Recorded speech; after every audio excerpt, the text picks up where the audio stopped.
मोहम्मद बिन कासिम आया होता, भारत के मंदिरों में ताकत होती तो महमूद गजनवी आया होता, भारत के मंदिरों में ताकत होती तो मोहम्मद घोरी आया होता और इस दुर्ग को लूटने का काम न किया होता।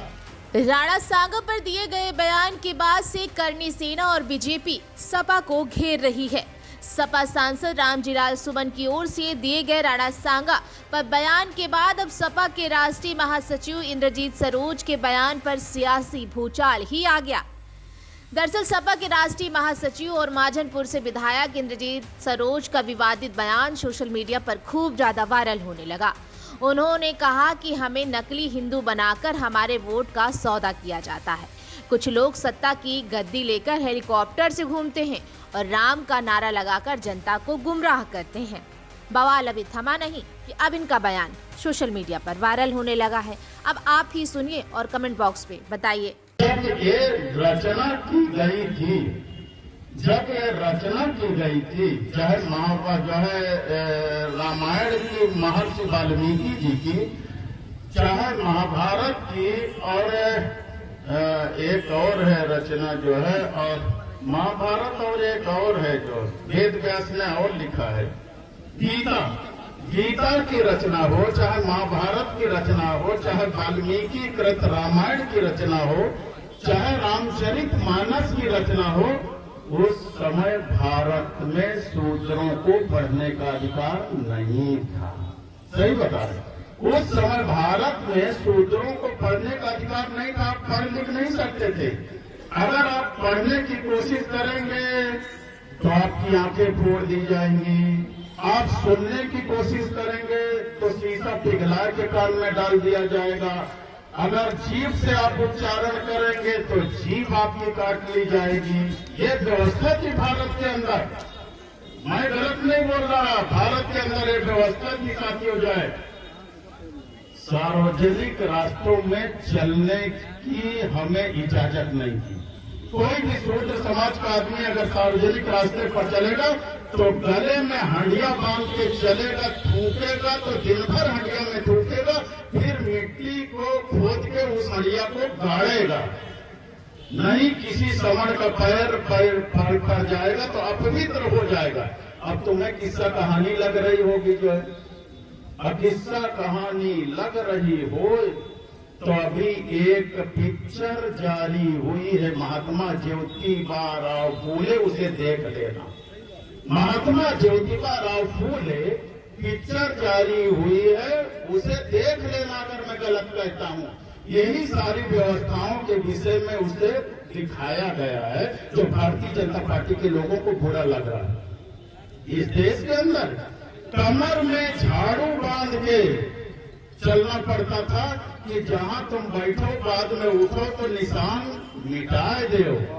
पैर में चीथड़े पुराने कपड़े बांध के चलना पड़ता था जिससे तुम्हारे पैर के निशान मिटते चले जाएं, दूसरे का पैर ना पड़े। ये भारत देश का इतिहास है जो आज हमें नकली हिंदू बना के हमारे वोट का सौदा करते और राजपाट लेके हेलीकॉप्टर से चलते हैं। अगर भारत के मंदिरों में ताकत होती तो मोहम्मद बिन कासिम आया होता, भारत के मंदिरों में ताकत होती तो महमूद गजनवी आया होता, भारत के मंदिरों में ताकत होती तो मोहम्मद घोरी आया होता और इस दुर्ग को लूटने का काम न किया होता। इसका मतलब मंदिरों में ताकत नहीं थी। अगर ताकत है तो सत्ता के मंदिर में ताकत है कि बाबा अपना मंदिर छोड़ करके आज सत्ता के मंदिर पर विराजमान है, हेलीकॉप्टर पर चलने का काम करते हैं। 5 बार विधायक बन गए, मंत्री बन गए। सही बता दे, बने कि नहीं? जय भीम का नारा लगा के 5 बार विधायक और मंत्री बने थे। इतनी ताकत है बाबा साहब के नाम लेने पर। ताकत है, इतनी ताकत है। ये घनश्याम चमार यहाँ बैठे रहे हो, कहाँ चलेंगे? नहीं उन्हें बताओ ना, जो एक चमार बिरादरी का आदमी का फूंक इंजन रहा। मायावती जी को आना चाहिए कि नहीं आना चाहिए? नहीं आना चाहिए ना भाई, वो तो भाजपा से मिली हैं। उन्हें आना चाहिए चमार बिरादरी के आदमी का जिंदा फूंक देकर छना में बताई थी, आना चाहिए। सत्यानाश कर दी जो है मायावती जी ने, सत्यानाश कर दिया, सही बता, बर्बाद कर दिया समाज को, चौराहे पर खड़ा कर दिया। ये हालात है इधर, बुरी दशा हो गई साथियों का। हम तो भैया जितने दिन जिंदा रहेंगे अपने वसूलों पर जिंदा रहेंगे। हम जानवर नहीं हैं कि हमें कोई खरीद ले या तोड़ डाले जो है, ये संभव नहीं है। जो है हम अपने वसूलों पर जिंदा रहेंगे। 2017 में आप लोग हरा दिए, हम घर बैठे रहे। रानीगढ़ में गरीब अपनी बिटिया बेचता है, ये भारतीय जनता पार्टी का शासन है कि हम अपने बेटी को बेचने पर मजबूर हैं। हमारे पास उसके शादी का पैसा नहीं, हमारे घर के लोग बीमार हो जाएं तो उनकी दवाई का पैसा नहीं है।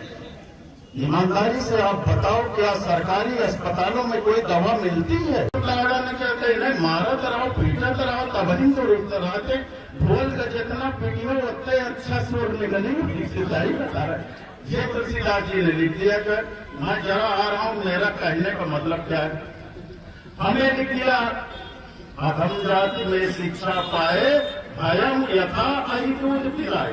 कहते अधम जात में, नीच जात में जो शिक्षा प्राप्त कर लेता है वह ठीक उसी तरह हो जाता है जैसे सांप दूध पीने के बाद रंजीत अत्यधिक जहरीला हो जाता है। उसी जैसे सांप दूध पीने के बाद और जहरीला हो जाता है, उसी तरह शूद्र शिक्षा पाने के बाद जहरीला हो जाता है। बताइए, अधम जात में शिक्षा पाए भयवह था तो कई दूध पिलाए, ये लिख दिया जो है तुलसीदास जी ने जो है। फिर लिख दिया कि पूजे ही विप्र सकल गुणहीना अशूद्र न पूजे गुण ज्ञान प्रवीणा। कहते विप्र माने ब्राह्मण की पूजा होनी चाहिए चाहे जितना गुणहीन हो, लेकिन शूद्र की पूजा नहीं होनी चाहिए चाहे जितना गुणी हो, प्रवीण हो जाए। तुलसीदास जी ने ये भी लिख दिया जो है।